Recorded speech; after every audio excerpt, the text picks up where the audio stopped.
175 అనేటువంటి నినాదంతో బీరాలు పలికినటువంటి ముఖ్యమంత్రి గారు ఎందుకు ఇవాళ రాష్ట్ర వ్యాప్తంగా రమారమి 60 మంది అభ్యర్థుల్ని స్థానచలనం చేసేటువంటి పరిస్థితికి వచ్చారు? నిజానికి మీ పరిపాలన అంత బాగుండి ఉంటే, లేకపోతే కేవలం మిమ్మల్ని చూసే ఓటేస్తారనేటువంటి నమ్మకం మీకు ఉండి ఉంటే ఎవరిని పెట్టినా నెగ్గాలి కదా.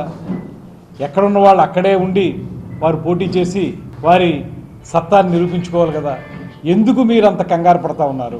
అంటే మీరు చెప్పినటువంటి వైనాట్ 175 అనేటువంటి స్టేట్మెంట్ తప్పు అనేటువంటి మాట మీకు మీరే ఒప్పుకున్నటువంటి సందర్భం కనబడతా ఉంది. ఇవాళ మనం ఒక అధికారి మన ప్రాంతంలో పనిచేస్తూ ఉంటే ఆ అధికారి ఏదన్నా అటు ఇటుగా మాట్లాడితే చెప్తాం. అధికారితో మనం ఏమంటామంటే, మీరు 2 సంవత్సరాలు 3 సంవత్సరాలు ఉండి వెళ్ళిపోతారు. ఇక్కడ మేము లోకల్, ఇక్కడ ప్రజల యొక్క ఆలోచనల్ని అమలు చేయాల్సినటువంటి ఆ కార్యక్రమంలో మేము ప్రధాన భూమికి నిర్వహిస్తాం, మీకంటే మాకు ఎక్కువ బాధ్యత ఉందనేటువంటి మాట మనం చెప్తూ ఉంటాం. చాలా సందర్భాల్లో మనందరికీ కూడా అనుభవం అది.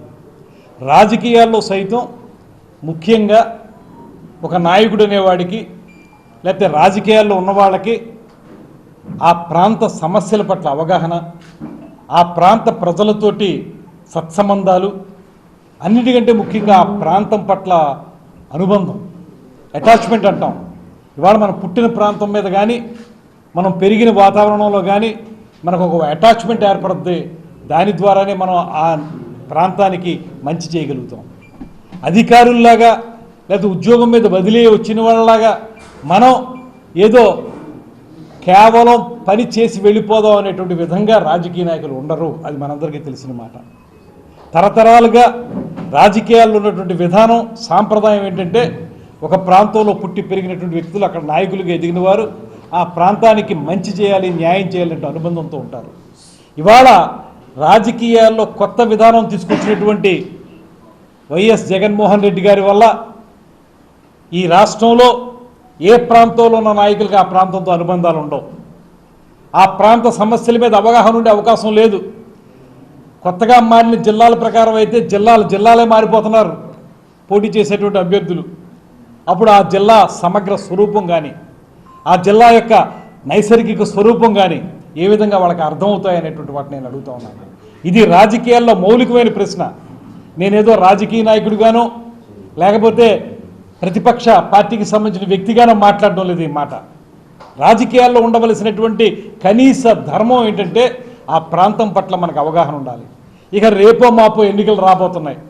రేపో మాపో ఎన్నికలు రాబోయే ముందు మీరు ఈ రకమైనటువంటి విధానం ఇంకా అలా కొనసాగిస్తూనే ఉన్నారు.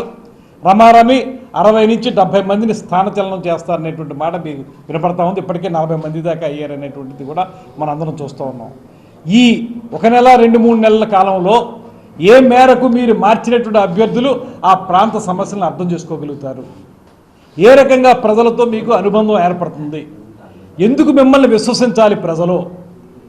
ఎప్పటి నుంచో ఇక్కడ ఉన్నటువంటి వ్యక్తులు, ఎప్పటి నుంచో ఇక్కడ సమస్యల పట్ల అవగాహన ఉండి వాటిని పరిష్కరించడానికి నిరంతర నిర్విరామ కృషి చేస్తున్నటువంటి నాయకుల్ని పక్కన పెట్టి మీరు చూపించినటువంటి ఎవరో గన్నయ్యనో పుల్లయ్యనో ఎల్లయ్యనో ఎన్నుకోవాల్సిన అవసరం స్థానిక ప్రజలకు ఏముంది అనేటువంటి మాట ఒక రాజకీయ పార్టీల్లో చాలా కాలంగా ఉన్నటువంటి వ్యక్తిగా నేను మాట్లాడుతూ ఉన్నాను. దీన్ని మీ భయాన్ని ప్రస్ఫుటం చేస్తూ ఉంది.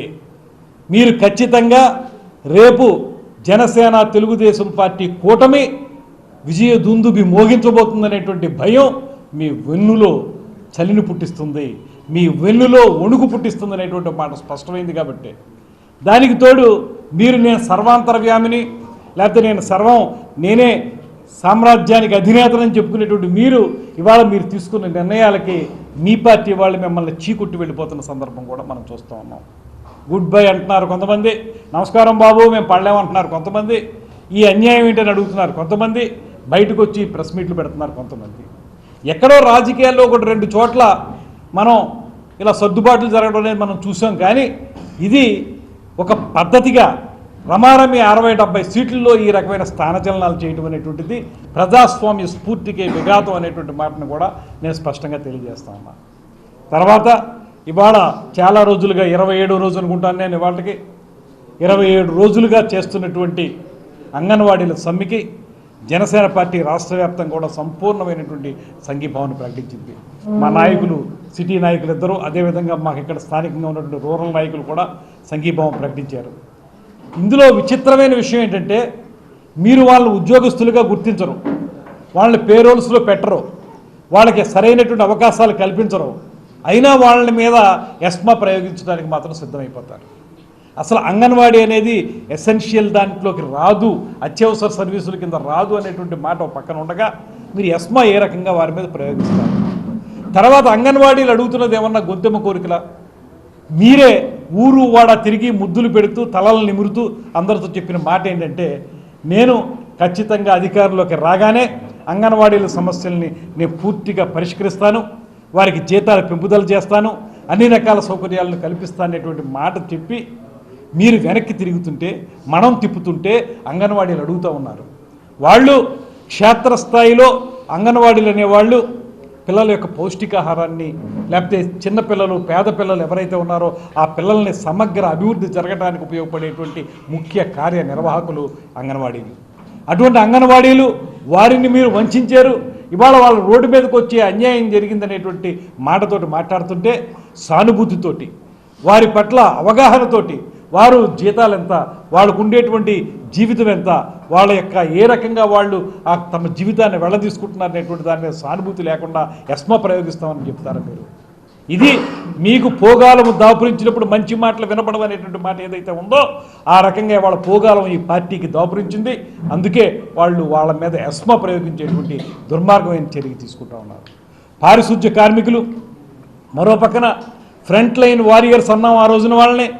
కరోనా లాంటి విపత్కర పరిస్థితుల్లో అందరం భయపడి ఇళ్లలో మునగ తీసుకుని కూర్చుని ఉంటే, తలుపులు బిడాయించుకుని కూర్చుని ఉంటే రోడ్డు మీదకి వచ్చి ప్రాణాలను సైతం లెక్క చేయకుండా తమ జీవితాలని అడ్డం పెట్టి మన అందరి ప్రాణాలను కాపాడినటువంటి పారిశుద్ధ్య కార్మికులకి మీరు ఇచ్చేటువంటి బహుమతి ఇదే. పారిశుద్ధ్య కార్మికులు ఇవాళ వాళ్ళు అలో లక్ష్మణాన్ని బాధపడతా ఉంటే, వాళ్ళు రకరకాల డిమాండ్లు 22 డిమాండ్లు చేస్తూ ఉంటే అందులో ఒక 6,000 పెంపునేది కొంతవరకు మాత్రమే ఇచ్చి మిగతా 21 డిమాండ్లని పక్కన పెట్టేసి ఏదైనా మాట్లాడితే వారిని జైల్లో పెట్టేటువంటి పరిస్థితికి మీరు దిగజారిపోయారంటే ఏమిటి మీకు ఉన్నటువంటిది? ఇవాళ మీరు చూస్తున్న అంగన్వాడీలు కానీ, చూస్తున్న పారిశుద్ధ్య కార్మికులు కానీ వీరందరిలో కూడా ఎక్కువ ఎస్సీ ఎస్టీ బీసీలు ఉన్నారు. నా ఎస్సీ నా ఎస్టీ నా బీసీ అనేటువంటి మీరు ఈ ఎస్సీ ఎస్టీ బీసీలకు సంబంధించినటువంటి ఈ వర్గాలకు చెందిన వారికి ఏమి న్యాయం చేస్తూ ఉన్నారు? ఊరికే పై మాటలు, పెదవి మీద మాటలేనా? నిజంగా వాళ్ళకి జరగాల్సినటువంటి న్యాయం మీరు చేస్తూ ఉన్నారా? ఇవాళ ఏదైతే ఎస్సీ ఎస్టీ బీసీ హాస్టల్స్ ఉన్నాయో ఆ హాస్టల్స్లో ఇచ్చేటువంటి ఆ సౌకర్యాలు కూడా పూర్తిగా మృగ్యమైపోయాయి. అక్కడ మీరు పవర్ ఛార్జెస్ చెల్లించకపోవటం వల్ల, గ్యాస్కి వాటికి డబ్బులు ఇవ్వకపోవటం వల్ల ఇవాళ కట్టె పొయ్యిల మీద వాళ్ళు వండే పరిస్థితి తీసుకొచ్చారనేటువంటి మాట కూడా ఇవాళ నేను పత్రికల్లో చూశాను.